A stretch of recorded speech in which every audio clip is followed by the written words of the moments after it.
Hey guys, welcome back. So thank you and welcome to all of the new subscribers. This past month has been great. There have been a whole lot of you join the channel. A lot of you found my old video about the problems I was having with job searching.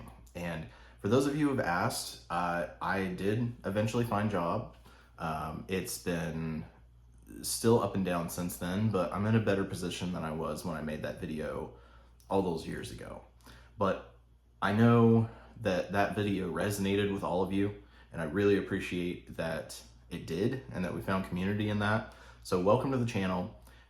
This video is going to be continuing a series that I started years ago. It's called Job Searching, and it's my stories about interviewing and a lot of the, let's say, unprofessional things that I encountered with a lot of the interviewers. As well as just sharing my general frustration at finding a job. So I am in an industry now that I think I'm going to stay in, and I'm in a job that I actually just started 2 months ago that I think I'm going to stay in for a good while. So I'm not currently job searching, but the last video in this series, it was January 2019, right when I started what ended up being a great job for a year before I got laid off with COVID. I made the last video in this series. It was Job Searching Part 7. So this is Job Searching Part 8. And for those of you who are new to the channel and just came across it because I made that video years ago and you came across recently and commiserated with my frustration at finding a job, I haven't made any parts for the last 6 years because with COVID and with various other things going on, I wasn't really looking for a job. But here recently I was.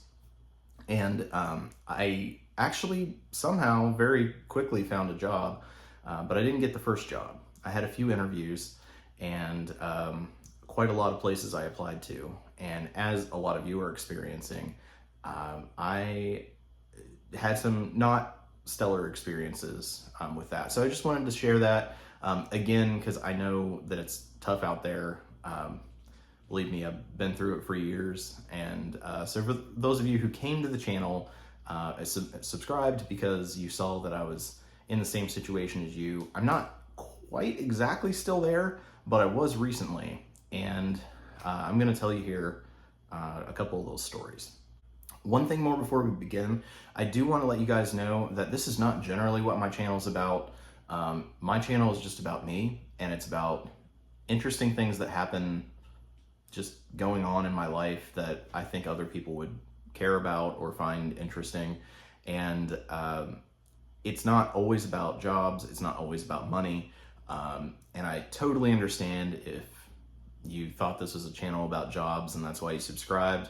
If it's not for you, that's okay. But because you all like that topic, I'm gonna make this video to put in what I have to say about it now. But just be forewarned that probably most of the videos in the future will be on other topics, other things that I'm doing. And feel free to stick around and watch those too. Okay, so to begin with, I am a fraternity house director. That means that I'm the adult that lives in the house and I'm on call 24/7 in case something crazy happens. Actually happens a lot less than you'd probably think living in a fraternity house. It's a pretty sweet gig, to be honest.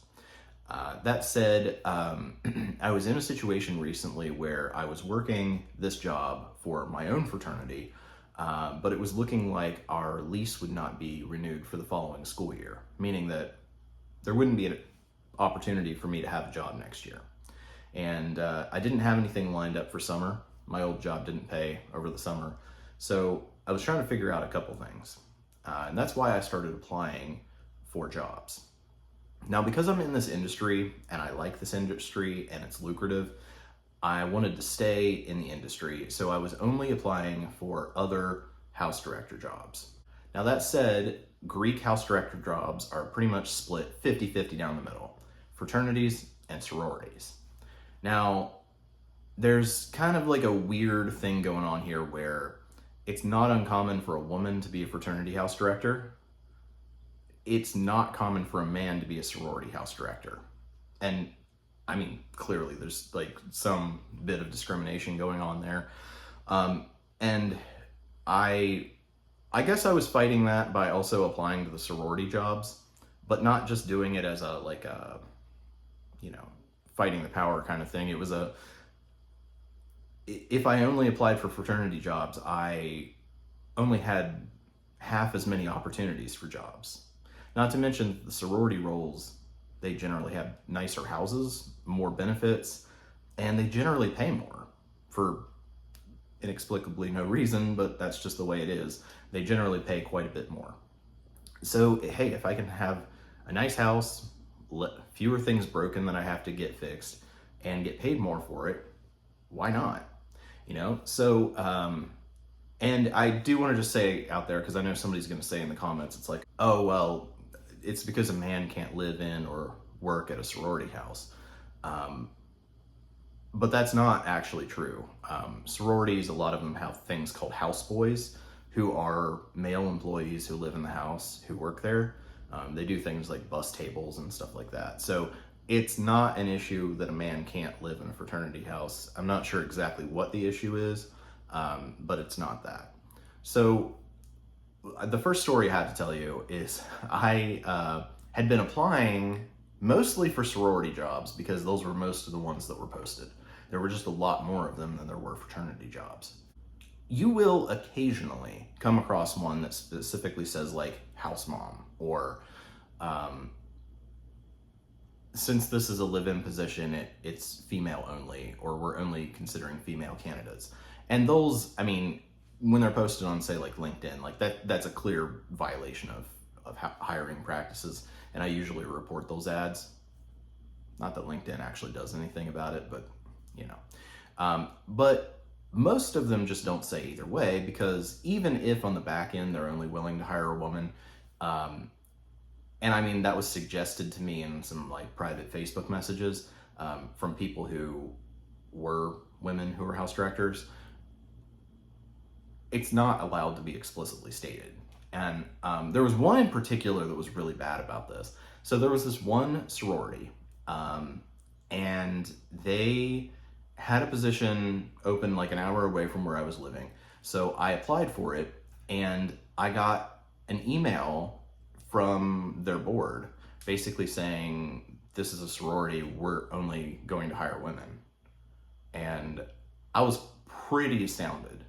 Like, I kind of knew the avoidance of like, oh, we're just not going to respond to any candidate that's a man, or like something like that. I get it, right? It's a touchy issue. They can't advertise that they won't hire men. They have to hire men. They're definitely not going to tell you that that's why you're not getting hired, because they're confirming it's discrimination. But this one place did. And I thought that was like particularly egregious. But, you know, other than I did report the ad after that to LinkedIn and send them a copy of the message. Again, they probably didn't do anything about it. Now, after that, though, all these other stories are about fraternities. And there's really three. So there's the first one I'm going to tell you, the second one I'm going to tell you, and then the third one, I guess I'm not going to tell you that story because I actually took that job. So that's where I'm at right now. So the first job that I applied for was, well, it was a job in Ohio, I'll say that. So it was not in the state I was in. And I applied, let's call it like Fraternity X. So I applied there, and sounded like a pretty good setup.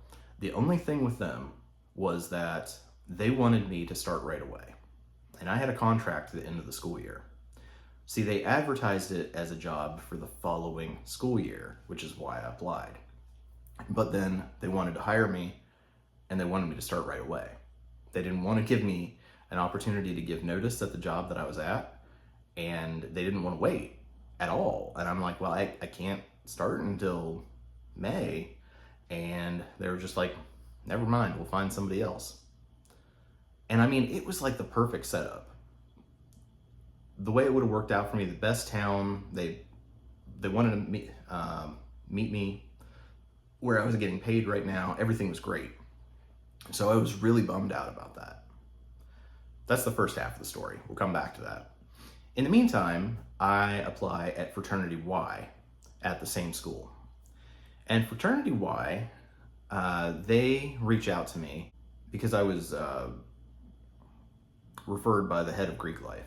They reach out to me and they say, hey, we would like to offer you this position. There is no pay. There's no pay. You'll get a house director suite, meaning I'd get like free housing, but it's not an apartment. It's just a room in the house. So it's like a dorm room. And you share the bathroom with the guys. Now, I know for most of you watching this, you're probably like, what's wrong with that? Well, there's like an industry standard, basically. And it's that you get your own apartment, usually within the facility that you're living in, but it's entirely separate from the guys. I mean, here I've got a living room / office / kitchen, laundry room, bedroom, bathroom. So you get some privacy. They literally just wanted me to live with the guys as one of the guys. And on top of it, they weren't going to pay me anything. I just got a free room to stay in. It was such a ridiculously lowball offer that after I got off the call, I just basically forgot about it. I literally just forgot that even happened. Thanksgiving passed, Christmas passed, and it wasn't that I withdrew my candidacy or anything. It was just I never reached out to them again, and they never reached out to me. I guess I assumed they didn't want me, and I didn't really want them, and the holidays passed, and I forgot about it. Then, Fraternity X reaches back out, the first one. They reach back out, and they're like, hey, so the person that we hired instead of you, they quit already. And we want you to come here. And I was just kind of thinking, I know this looks great on paper, but kind of the audacity of these guys to offer me the job, then take it away and offer it to someone else, and then come back to me in like a month or 2 months, maybe it was, telling me that somehow they'd run somebody off so quickly and now they want me back. I'm like, no. And I didn't exactly tell them no. I sent them like a reasoned out thing, and I was like, well, you know, I'm really pretty far into the process of, I already accepted this position, the one that I'm working at now. They'd already given me like my iPad and my logins for stuff, and I technically, on paper, I'd started, even though I was doing it remotely to begin with. And I just kind of told them, I was like, hey, here's the issue. I didn't call them out on running somebody off, but I was like, here's the issue. I'm getting paid a lot more now. I'm already too far down this process to stop that. And, you know, you just kind of reached out to me at a bad time, is essentially what it came down to. They weren't real happy about that. They weren't real professional in response, which, you know, I wish it could have been like an option in the future, but it seems like it might not be because they're really upset that I didn't take the job the second time. And then right after that, right after I started the job that I'm in now, Fraternity Y reached back out. Now remember, Fraternity Y, I interviewed with before Thanksgiving. Thanksgiving passed. All of December passes. All of January passes. And they reach out to me in February. And it says, we're prepared to offer the job to you. I forgot they existed. I was like way on with life after that. And I emailed them back, and I was like, and this is the only time I've ever done this. And I said, I want to withdraw my candidacy. And they freaked out. And I got these panicked emails from 2 or 3 of the guys, and they're like, what? We were ready for you to start. And I was like, I haven't heard from you guys in 3 or 4 months. I've taken a job in the meantime. I haven't seen the house director suite. I asked for pictures of it. You didn't send them. You are not going to pay me anything, so I'm going to have to find a job locally if that's something I'm going to do. I don't have that lined up. The housing is not acceptable, and I did walk them through, like, here's the industry standards for what every house is offering, and I'm like, you're just basically offering me nothing, and I just can't accept that. And they weren't as rude as the other place, but they weren't very professional either. So anyway, that's what it was like applying for jobs. I'm fortunate that I'm in an industry that's very niche, and honestly, they're hiring pretty often. Most people who are adults don't want to live in a fraternity house. They don't want to deal with that. I have incredible patience, and although, sure, I get annoyed sometimes, I'm probably cut out for this pretty well. So I don't have that much of an issue with it. And so when you're applying in a very niche market and you have experience in it, and it's a market where they have a hard time hiring people anyway, you don't have to apply to that many places before you get hired, is essentially what I'm saying. So you might be surprised that these are the only stories I have, but they are. Now, I want to say I probably applied for, I don't know, maybe 25 to 50 of these jobs, and these are the only interviews I got. Remember, though, that more than half of the jobs were sororities, which are kind of silently rejecting me. So let's say 30 of 50 were sororities. That means out of 20, I got interviews with 3 places. I've seen the numbers on Reddit. I know that's not that bad as far as a return on applications. So that's pretty much it. Just revived this series from 6 years ago. I'm planning on staying in this position for 2 or 3 years at least, as long as nothing crazy happens. So I can't say if or when there will be another part of this series again. Just revived this after 6 years of not making an entry in it. So who knows what will happen in the future. But, if circumstances bring me there, then I'll keep making these. And for everyone who recently subscribed, again, welcome to the channel. I hope you enjoy this video, and I hope you stick around for everything else. I've got a lot going on this summer, a lot of financial check-ins that I'm going to be doing, trying to get my life together, not just with jobs, but finances and other ways as well. So I hope you'll stick around for that. I hope that's something that you care about as well, not just about getting a job. But welcome, thank you guys, and we will be continuing to do the monthly live stream at the end of the month. For the new people, that's just usually Sundays, although this month I think it's going to be a Saturday. We do a live stream toward the end of the month for 2 or 3 hours where you can just pop on, we just hang out, you ask me questions. So that's what I've got going. Thank you, everyone. And one thing before I go, I do want to just say that while I'm complaining about stuff here, in general, I'm not against recruiters or HR people. In fact, I don't think anybody involved in this was in those professions. This was sort of individuals at that business that were hiring, so they, kind of don't really know what they're doing anyway. I don't have an inherent problem with people who work in hiring. It's just, when they're not really respectful of the candidate. That's the issue that I take, I guess, and that's what I'm complaining about here. Only complaining because I know it resonates with other people. So anyway, guys, thank you for watching. I know this is a super short video, for the ones that I make anyhow.